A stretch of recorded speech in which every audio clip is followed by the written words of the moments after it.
So I'm heading to a leak call in Downers Grove, Illinois for a roof where the homeowner found stainage on the inside of their home, and there's going to be an abundance of these types of phone calls for all roofer siders and window installers over the next few days, especially come Sunday and the following week, where we went from -8 degrees last night. We're going to be hitting 40 degrees and rising.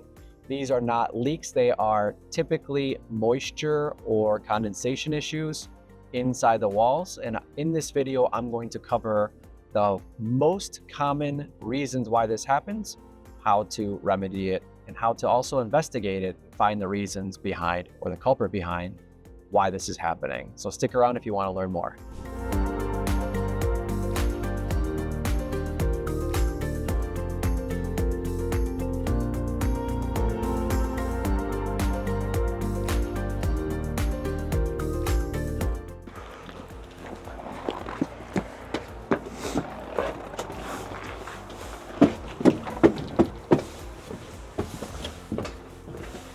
Put them over there.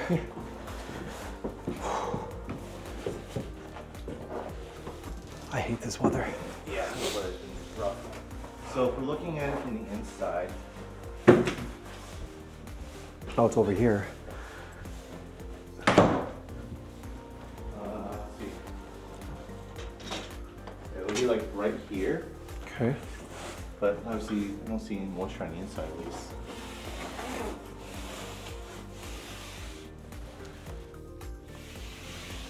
It's not cold. Well, that's weird. I can see all the rafters. See in the corner over there? Yeah, it looks like it's covered, like somebody blew it all the way into the edges. Oh, and then you have none right here at all, almost. Okay.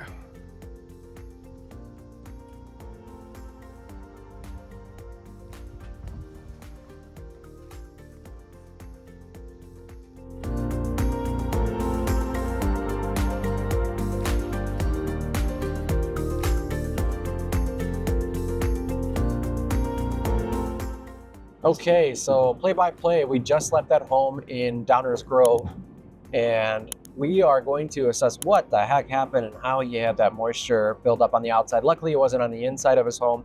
So the homeowner sent us a picture of what his neighbor had shown him was ice building up on the outside of his home on the brick. And it's in an area where a wall meets another wall, and the ceiling's right there, obviously. So we ended up looking on the outside again. There was no condensation there today. We went on the inside, looked in the family room. I used a couple tools that I love. Thermal imaging cameras. You can go and rent one from your big box store, probably for 40 or 80 bucks for 4 hours. And this is something that you could use to find where there's a difference in temperatures. So where it's super hot or super cold, and the difference between those two temperatures will show you where there's an issue of maybe a lack of insulation, or even like sometimes water getting through. You'll see that cold water, you can say a water pipe burst or has a leak and it's dripping. You'll see the water coming through the drywall and exactly where it leads back to it. But anyway, in this case, we were looking for differences in temperature. And if you look at the wall on the outside, it's yellow, which is good. And it's got a little bit purple against the sides, that's typical. Then you look at the ceiling and it's got a dark purple color. So the darker purplish, bluish colors are often where it's colder. And then the red, hot pink, yellow are warmer temperatures. And the bigger the difference, then the bigger the difference in the colors will be. And in this case, the ceiling showed a dark purplish, black type of hue to it. And that's because there was a lack of insulation on top of that. Now, how do I know that? Because I ended up opening up the attic space. I'll show you a video real quick of the attic space where we found there's no insulation in that spot, but also the entire attic space after opening it was almost the same temperature as the inside of the house. And now some of you might be like thinking, hey, this is great. Like, house is still warm, the attic space is warm. Well, this is a terrible thing to have. So when you open up the attic space, you want the temperature of the attic to be as cold or as hot and as humid or dry as the outside. And so basically the ambient temperature should be as close to the outside as possible. And why is that? Because then it's conditioned the same way as the outside, and it will not wear out the roof as fast or all the other building components as fast. So in this case, we wanted it to be as close to 14, 15 degrees, that's the outside temperature, as possible. And that attic space was probably 70 degrees. Inside the house, probably 74 if I were to guess. And outside the house, it's 14 degrees right now. So having these huge differences in temperature is not a good thing.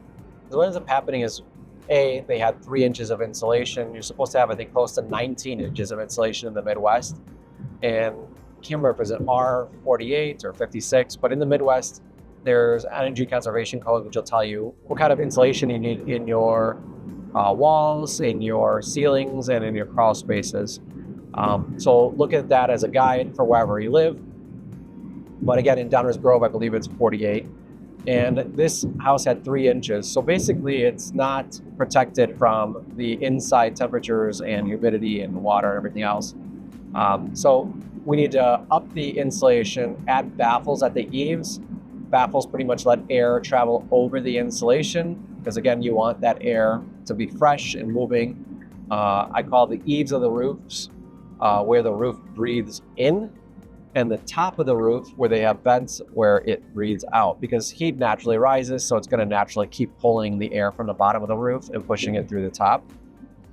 And this house had the exhaust, but it did not have at the top of the roof, but it did not have what appeared to be intake at the eaves of the roof. And one quick way to do that is you can shut off all the lights in your attic space, and you should be, during the day, able to see light coming through at the eaves of your roof.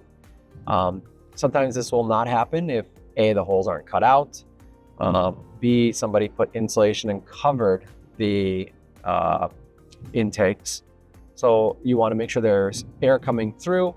Then you want to put those baffles in, use staples, attach it to the plywood, the king that's right above, and then ultimately blow in insulation. They have these cool measuring tapes that are made out of paper that you could put on the studs throughout the attic space to show that you're putting the insulation in evenly. You can do this as a do-it-yourselfer. I think the big box stores have like a minimum like 30 bags or something like that, where if you buy them, they'll give you the machine that churns it for you. And this is a 2-person job, 1 person feeding the machine and 1 person on in the attic with a hose, turning it on and off and blowing it in and keeping it even. I also recommend a rake if you're going to do that, just so you can, like a plastic one, so you can move around the insulation if you accidentally blow a little bit too much in one area, to keep it as even as possible throughout.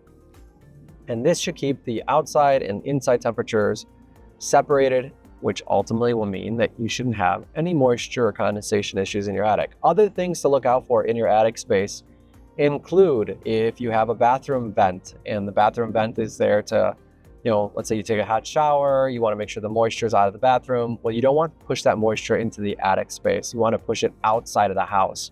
And so basically you want to see, is there a vent that's connected to your through your attic space that goes to the outside of the roof or through the soffit. I prefer the outside onto the roof. And make sure that we're driving all that moisture and heat from the inside of the house outside of the house. And then if you have, let's say, heating and AC vents going through the ceiling, if those vents in the attic space aren't insulated, it'll cause moisture to build up in the winters as well. So you want to make sure those are insulated on the outside of the vents.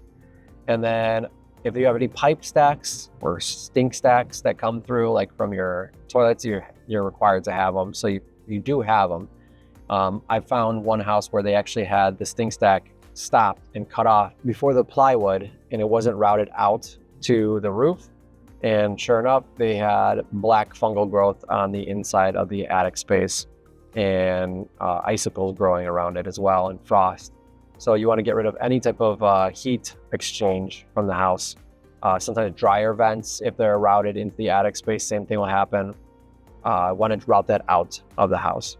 So if you have any of these issues, now I've shown you how to address it, how to look for it, what tools to use. One of the tools I forgot to mention is a flashlight, because you want to see in the attic space. But if you found this video useful at all, and you were cool enough to stick around to the end with me, I really appreciate it.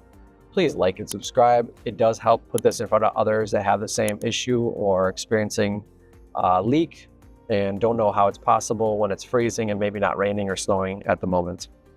Thanks, Robert here, Revived Exteriors.